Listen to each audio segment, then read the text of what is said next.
ইনি হচ্ছেন সৌরভ, আমাদের চলচ্চিত্রের নায়ক।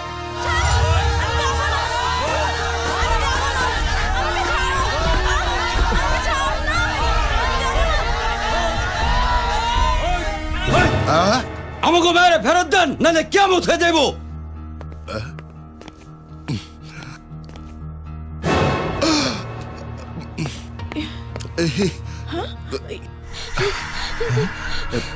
সৌরভ, এসব কি হচ্ছে এখানে?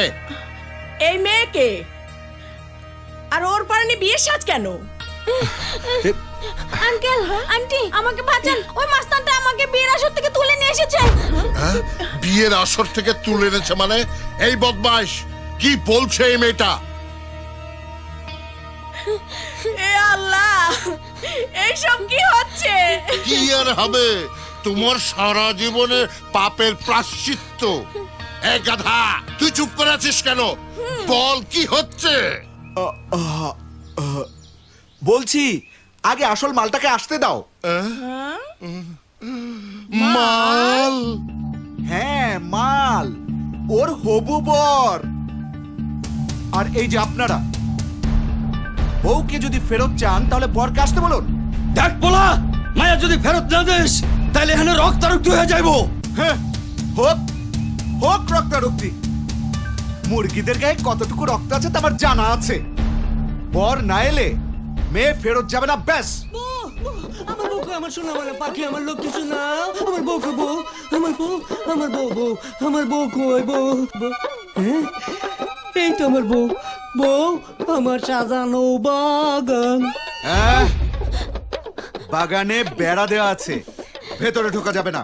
হ্যাঁ, ওগো, হ্যাঁ গো। আহা, তোমার জামাই আমার সাথে বাজি ধরেছিল। বিয়ের আসর থেকে তোমাকে তুলে আনতে পারলে ওর আইফোনটা আমাকে দিয়ে দেবে। ওর হাতের আইফোন না পাওয়া পর্যন্ত আমি তো তোমাকে ছাড়বো না। আইফোনের জন্য তুই আমার বড় তুলে নেবি? হ্যাঁ, বাজি ধরেছিলি কেন? বাজি ধরার সময় মনে ছিল না? হ্যাঁ, ওরে হারাম দাদা, মোবাইল বাজি ধরেছিস বলে বিয়ের আসর থেকে বউ তুলে নিয়ে আসবি?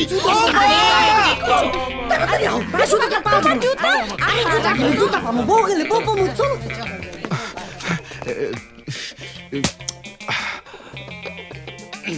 সারা গ্রামে আমার কত সম্মান, কত ইজ্জত, আর তুই মানুষের মেয়েকে বিয়ের আসর থেকে তুলে আনিস আর আমাকে বেজ্জতি করিস। বেরো, বেরো আমার বাড়ি থেকে। আজ থেকে আমি তোর মুখ দেখতে চাই না। যাও যাও, আগে আয়নায় নিজের চেহারাটা দেখো। ইস, কি চেহারা দেখে যে আমার মা তোমার গলায় মালা দিয়েছিল। কি বললি? আশা, তোমার ছেলেকে বের হয়ে যেতে বলো, নইলে লোকাল পত্রিকায় খবর বের হবে বাবার হাতে পুত্র খুন। ডায়াবেটিস রোগীর হাতে সৌরভ মরবে না। কি তুই যাবি না? আমি সবাইকে নিয়ে বাড়ি থেকে বেরিয়ে যাব। এই বয়সে তোমাকে কে পালবে? তার চেয়ে আমিই যাচ্ছি।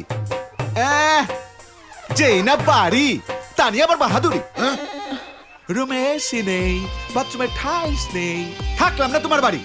ভালোই তো, আজ থেকে না হয় গাছতলায় থাকবি। গাছতলায়? ও কামন ম্যান, আমি ঢাকায় চলে যাব। তোমরা ভুলে যাচ্ছ সেখানে আমার আপু এবং দুলাভাই থাকেন। যা না যা, তোর দুলা ভাই যদি তোকে ঝাড়ু মেরে ঘর থেকে বের না করে দিয়েছে, আমার নাম আমিনুল ইসলাম না। ইসলাম সাহেব, তাহলে নতুন করে একটা নাম ভাবা শুরু করুন। কারণটা কি জানেন? ওখানে আমার বড় বোন আছে, আর সে আমাকে প্রচন্ড ভালোবাসে। ও আমাকে কোনোদিন তোমার মতো বাড়ি থেকে বের করে দেবে না। তুমি ওকে আটকাও, বাধা না দিলে তো সত্যি সত্যি চলে যাবে। বাধা দিতে হবে না, গায়ে তেল ফুরলে এমনিতে সুরসুর করে চলে আসবে। আমি আর ফিরে আসছি না, কারণ আপুর এলাকার কলেজে আমি ভর্তি হয়ে গেছি। ক্লাসও কয়েকদিনের মধ্যে শুরু হয়ে যাবে। এরপর পড়াশোনা শেষ করে ওখানে চাকরি বাকরি করে বিয়ে শাদী করে একদম সেটেল হয়ে যাব। তোর জামা কাপড় লাগবে না, বাবার পকেট থেকে সকালবেলা 1000 পাঁচেক মেরে দিয়েছি, ওটা দিয়ে এখন ম্যানেজ হয়ে যাবে। কি ওই বেটা ফেরত দে আমার টাকা। হ্যাঁ, চাকরির প্রথম মাসের বেতন তোমার নামে মানি অর্ডার হয়ে যাবে। এসছে, গুড বাই। হ্যাঁ, ঢাকায় মানিকানুর অর্ডার মানে না। যখন নুন আনতে পান্তা ফোরাবে তখন বিনে পয়সায় পান্তা ভাত খেতে তোমাকে ঠিকই এই বাবার হোটেলে ফেরত আসতে হবে। পিকলু, কি বলো তো ইনিকে। চিনি তো, রবি দাদু। রবি দাদু না, বিশ্বকবি রবীন্দ্রনাথ ঠাকুর। ওই হলো। এইবার বলো তো ইনিকে। চিনি তো, নজরুল নানু। এই কি দাদু নানু লাগিয়েছিস? ইনি হলেন আমাদের জাতীয় কবি কাজী নজরুল ইসলাম। ওই একই কথা। এইবার বলো তো ইনিকে। সাগর চাচ্চু। স্টুপিড, ইনি হচ্ছেন ঈশ্বরচন্দ্র বিদ্যাসাগর।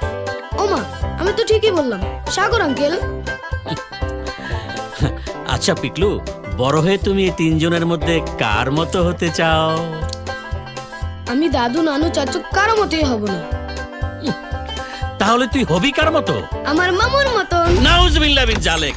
দুলা ভাই, মামু, আমার মামু। আমি এসে গেছি। মামু, তুমি কেমন আছো? আমি ভালো আছি, তুই কেমন আছিস? ভালো। দাঁড়া, তোর জন্য একটা জিনিস আছে। হ্যাঁ, থ্যাংক ইউ। তোর মা কোথায়? মাকে ডেকে নিয়ে আয়। আচ্ছা। মা, আপু। মা, মামা এসেছে। মা। আপু, আপু, আপু, ওরে সৌরভ ভাই আমার, আপু। এতদিন পর বুঝি আমাদের কথা তোর মনে পড়লো। আচ্ছা, এতদিন কি করে তুই আমাদের ভুলে থাকলি? এতদিন মানে সেদিন না মাত্র এখান থেকে ঘুরে গেল। এই, তুমি চুপ করো। আমার ভাই আমার চোখের সামনে না থাকলে আমার বুকটা কেমন খা খা করে, তাই না? ও তাই নাকি? আর আমি না থাকলে? তুমি না থাকলে তো বাঁচি, থাকলে তো শুধু এটা করো ওটা করো, এটা খাবো ওটা খাবো। এখন আমরা দুই ভাই বোন মিলে সারাদিন সিরিয়াল দেখবো, ঘুরবো, বেড়াবো, তাই না রে সৌরভ? অবশ্যই। তোমাদের এলাকায় কলেজে ভর্তি হবার জন্য এসেছি। তাই এবার একেবারে মাস্টার্স কমপ্লিট করে চাকরি বাকরি নিয়ে তবেই আমি এ বাড়ি থেকে যাব। ই আল্লাহ, আমার সংসারটাকে তুমি বাঁচাও। আপু, তুমি চুপ করো তো। সৌরভ, যা যা, হাত মুখ ধুইয়া আমি তোর জন্য গরম গরম সমোচা ভেজে দিচ্ছি। ওয়াও, হ্যাঁ, সমুচা।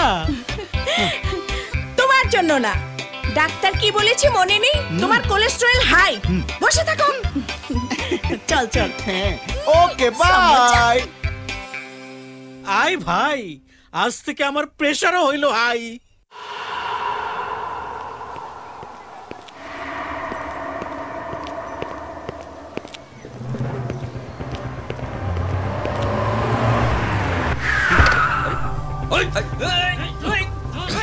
কি ব্যাপার? কারা আপনারা? বলার ছাড়ুন। আমরা কারা তা পরে বুঝবি, আগে গাড়ি ধর।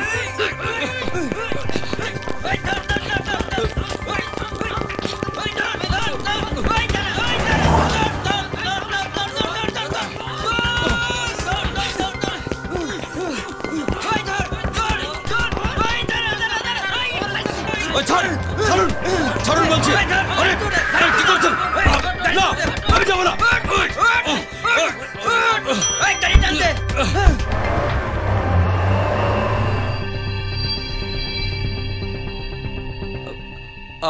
আমাকে এভাবে এখানে ধরে নিয়ে আসার কারণ কি? আমাদের মিয়াবাই সুলতান মির্জার আদেশ। সুলতান মির্জা? কে এই সুলতান মির্জা? আমি